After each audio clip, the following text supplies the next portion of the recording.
Breaking US demands Kagame withdraw RDF troops from Congo before peace deal is signed.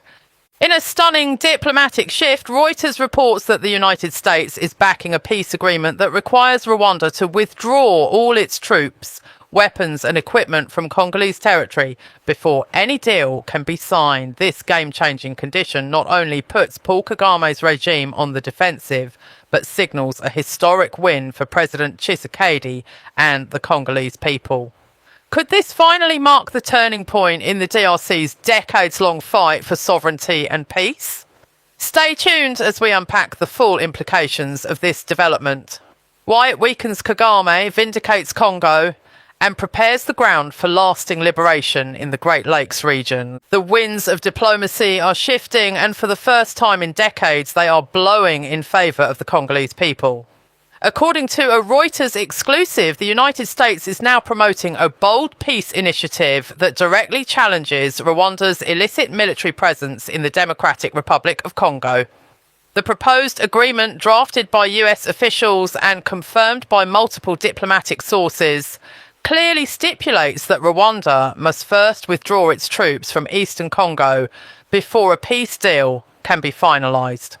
This single condition turns the entire negotiation dynamic on its head and represents a rare moment of geopolitical clarity. The world is finally acknowledging that Rwanda, not the DRC, is the aggressor.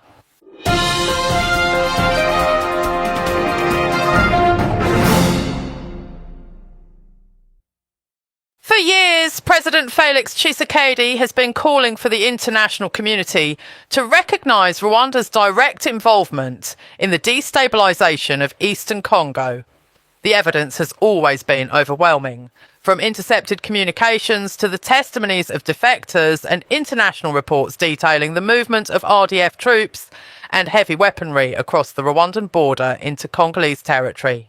Yet Kagame's well-financed lobbying machine in Western capitals, along with his strategic partnerships with multinational mining interests, often ensured silence or deflection from major powers. But that silence has now been broken, and with it, Kagame's aura of impunity is starting to crumble. This US-led draft agreement could be a diplomatic masterstroke by the Tshisekedi administration. Not only does it assert Congolese sovereignty, but it places Paul Kagame in an impossible position. If he refuses to withdraw, he exposes himself as the principal obstacle to peace. If he agrees, he relinquishes his grip on the resource-rich territories he has spent decades trying to control through his M23 proxy. Either way, it's a victory for the DRC, a nation long brutalised by the greed and deceit of its neighbours and abandoned by a complicit international community. The timing of this initiative is no accident. Under the leadership of President Trump's advisor for Africa, Massad Boulos, the United States is recalibrating its approach to the Great Lakes region. No longer content with the stability over sovereignty doctrine that has guided US policy for years, the Trump administration is now prioritising Congolese territorial integrity. This change coincides with a broader push to bring billions in Western investment to the region, an investment that is impossible without peace and security. Minerals such as tantalum, cobalt, gold, copper and lithium are crucial to the global green energy transition, and the Eastern Congo holds some of the richest reserves on Earth. But no serious investor will come while foreign troops and armed proxies occupy the terrain. Let us not forget how we arrived at this crossroads. The M23, a brutal rebel group resurrected from the ashes of earlier Rwandan interventions, launched a lightning offensive in 2022 to 2023, seizing the cities of Bunagana and Rutshuru and threatening Goma, the economic lifeline of North Kivu. Behind their advance were an estimated 7,000 to 12,000 Rwandan troops, according to diplomats and intelligence reports cited by Reuters. This was not a civil war. It was a foreign invasion masquerading as a rebellion, with Kagame using ethnic grievances and the FDLR boogeyman as camouflage. For years, Kagame has hidden behind the narrative of self-defense. He claims Rwanda's actions are a response to the presence of the FDLR, Democratic Forces for the Liberation of Rwanda, a group composed mainly of ex-FAR and Interahamwe elements accused of participating in the 1994 genocide. But this justification is now wearing thin. Multiple independent analysts, including those from the UN group of experts, have concluded that the FDLR no longer poses a credible threat to Rwanda. They are fragmented, ageing, poorly armed, and increasingly irrelevant. Kagame's invocation of their name is less about security and more about providing a pretext for expansionism. The real motive has always been the extraction of minerals.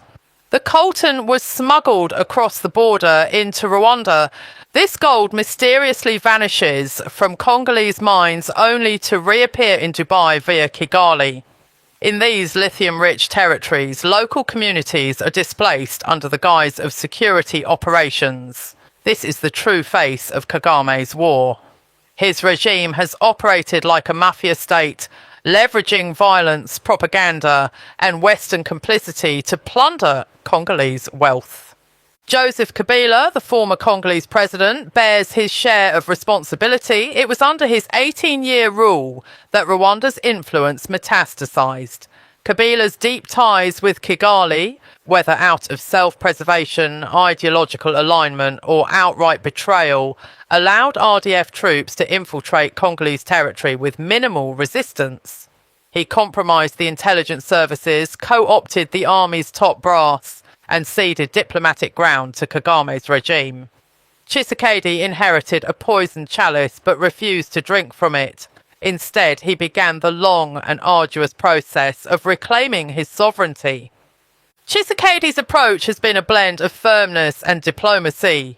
He has rebuilt alliances with regional powers like Burundi and Tanzania, strengthened cooperation with Angola, and maintained open channels with Kenya and South Africa.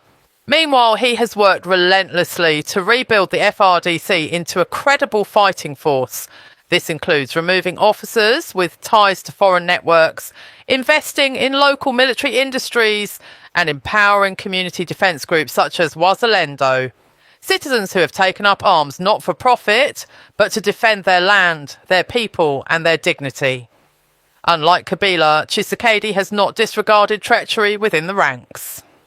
His recent purges of corrupt and compromised generals have sent a clear message. There is no room for traitors in Congo's army. But the struggle is far from over. Even if Kagame is forced to withdraw his troops, the M23 will remain a threat unless it is disarmed, disbanded, and held accountable for its crimes. The draft agreement's mention of allowing M23 to participate in national dialogue on equal footing with other groups is deeply problematic. It risks legitimising a group that has massacred civilians, displaced millions, and functioned as an arm of a foreign army. Tshisekedi must stand firm and reject any provision that elevates M23 to the status of political stakeholders. They are not political actors. They are terrorists. It is encouraging that a senior official in Tshisekedi's office has categorically stated, "We demand the total withdrawal of Rwandan troops as a precondition for signing the agreement, and we will not compromise." This is the language of sovereignty. This is the resolve that has been missing for too long in Congo's leadership, and it must be matched by action. As diplomacy unfolds, FARDC must prepare for war, not to provoke conflict, but to ensure that if negotiations fail, Congo is not caught off guard. The stakes are too high to rely solely on words. History has shown that Kagame only understands strength. Indeed, the diplomatic theatre is unfolding in multiple capitals. After the initial Declaration of Principles was signed in Washington, experts from the Congo and Rwanda are now expected to meet again in the US to finalise the terms. But as of last week, Kigali had not formally responded to the draft, likely a sign of Kagame's discomfort with its provisions. His regime is cornered. The old tricks, media manipulation, donor appeasement, and blame shifting are losing their effectiveness. International patience is wearing thin. Even traditionally supportive voices in the West are beginning to call for accountability. The inclusion of a joint security coordination mechanism in the draft agreement is a double-edged sword.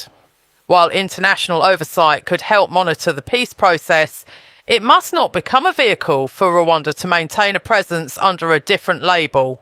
Any such mechanism must be led by neutral actors, with complete transparency and oversight by Congolese authorities. Congo cannot afford another Trojan horse disguised as peacekeeping. At the heart of this moment lies a simple but powerful truth. The Congolese people have had enough. Enough of invasions disguised as interventions. Enough of backroom deals made at their expense. Enough of leaders who serve foreign masters. What they now demand and what they deserve is a future built on justice, dignity and sovereignty. This is why the Reuters report matters so profoundly. It is not just a headline. It is a signal that the tide may be turning, that the world, at long last, is beginning to see the truth, that Kagame's carefully crafted image as a visionary leader is collapsing under the weight of his war crimes, that the Congolese people are no longer isolated in their struggle. President Tshisekedi must seize this moment. He must continue to engage with allies who respect Congo's sovereignty, while keeping a close watch on those who do not. He must continue to purge traitors from within and invest in the FARDC with discipline, training and resources. He must elevate patriots, not opportunists. And he must refuse to sign any deal that compromises justice or legitimizes Kagame's proxies. Kabila's shadow still looms, but it is fading. His network of collaborators, saboteurs and double agents is being exposed one by one. With each arrest and reform, Tshisekedi reclaims more ground, not just physical, but also symbolic. This is the work of a leader who understands that sovereignty is not given. It is earned and it is defended. As Kagame contemplates his next move, he faces a new reality. The world is watching. The United States, once a silent enabler, is now a vocal actor. The Congolese people, once betrayed by their elites, are now standing behind a president who refuses to bow. And the RDF, once free to operate in the shadows, is now being dragged into the light. In this unfolding geopolitical chess match, Congo is no longer the pawn. It is becoming the player. And Kagame, for the first time in a long time, is on the defensive. This is excellent news for the Democratic Republic of the Congo. It is a vindication of everything the Congolese people have fought for. It is proof that justice, while delayed, is still possible. And it serves as a reminder that with courage, clarity and commitment, even the most entrenched systems of exploitation can be dismantled. Now is the time for vigilance. Now is the time for unity. Now is the time to finish the work. Congo must prepare for peace, yes, but it must also prepare for war. Not to conquer, but to defend. Not to oppress, but to liberate. Because real peace is not made at the table of tyrants. It is forged in the fire of resistance, guided by truth and sustained by the will of a free people. And the people of Congo are ready. To understand the significance of the United States' current position, we must briefly revisit the legacy of international complicity that enabled Rwanda's actions in Congo for so long. For over 2 decades, global powers, whether motivated by guilt over the 1994 genocide, geopolitical pragmatism or economic interest, looked the other way as Kagame expanded Rwanda's influence into eastern DRC. The US, UK and even parts of the UN establishment routinely ignored or downplayed the extensive documentation showing Rwanda's plunder and militarization of Congolese territory.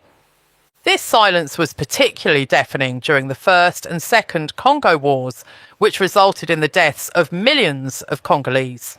Rwanda, under the pretext of pursuing genocidaires, forged alliances with warlords, looted mineral-rich provinces, and institutionalized a network of violence. Western powers were all too eager to label Kagame a visionary reformer, while dismissing Congolese suffering as collateral damage in the pursuit of regional stability.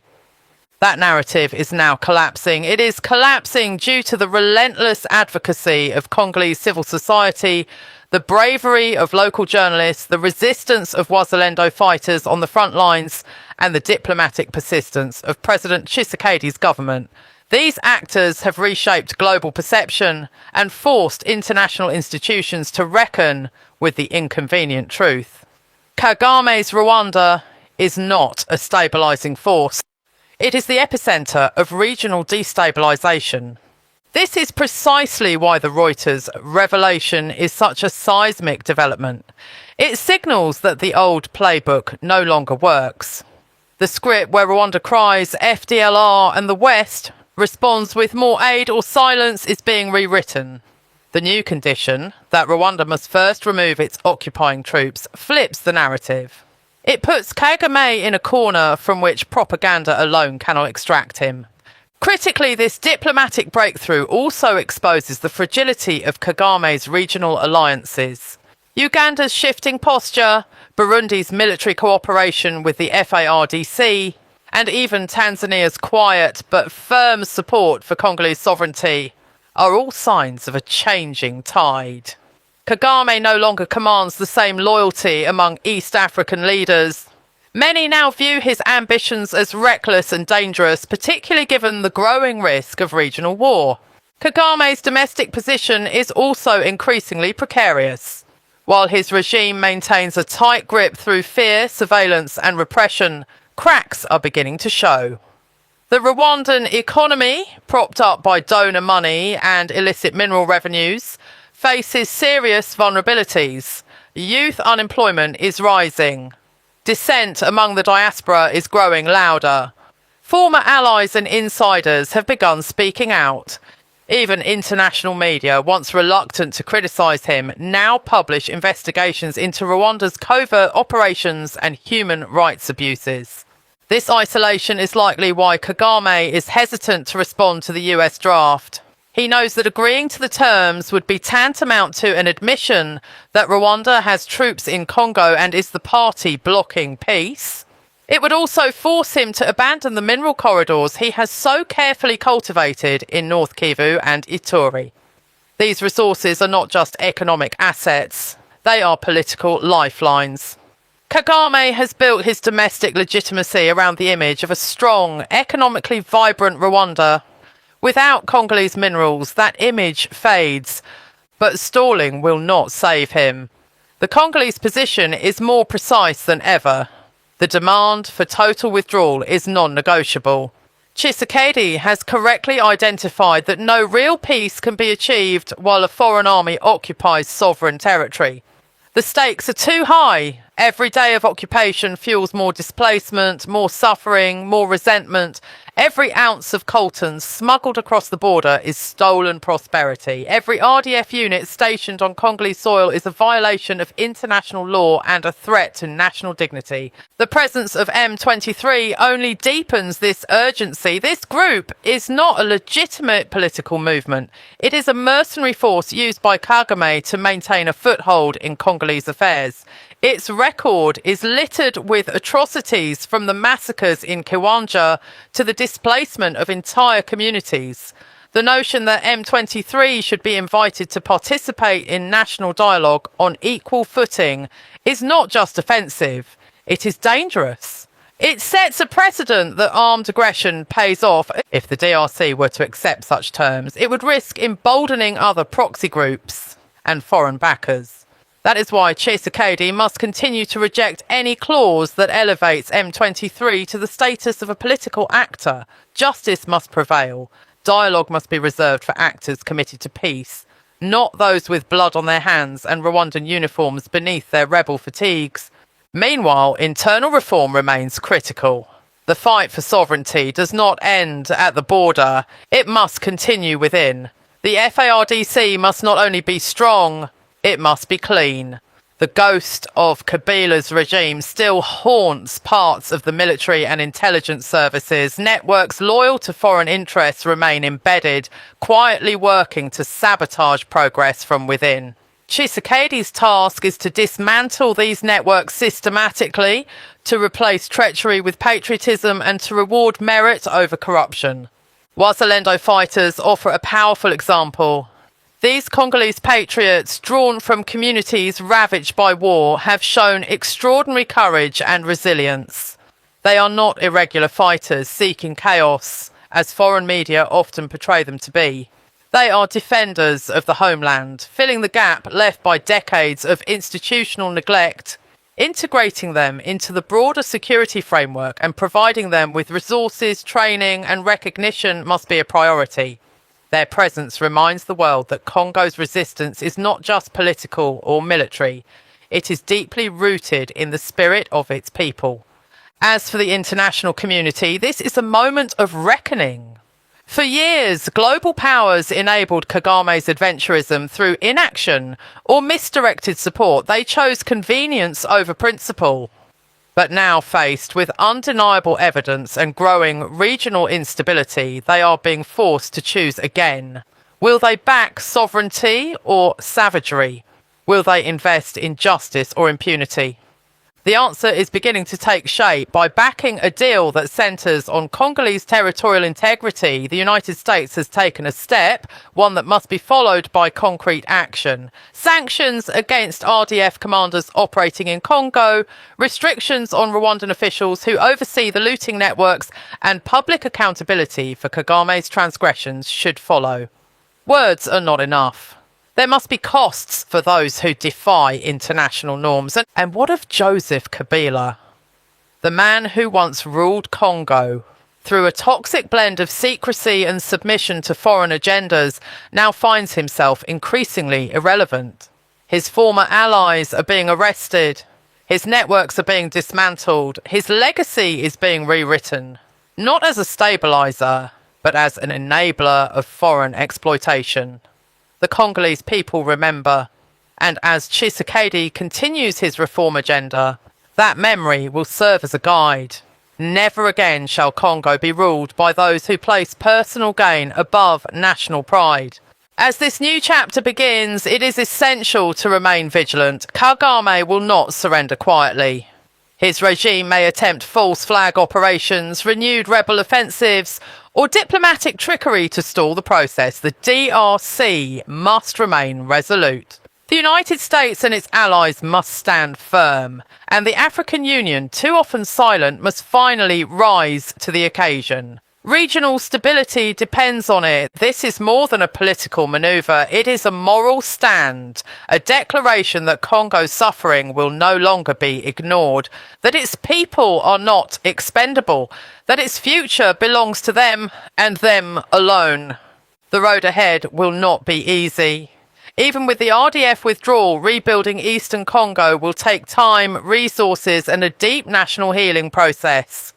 But the first step has been made. The occupier has been named, the condition has been set, the lie has been exposed. And so, as Kagame scrambles to salvage his crumbling strategy and Kabila watches his empire unravel, the Congolese people stand taller than ever. They are no longer merely victims of history. They are now shaping it. Let this be the beginning, not of another broken promise, but of a true renaissance. A new Congo is possible, and it is rising.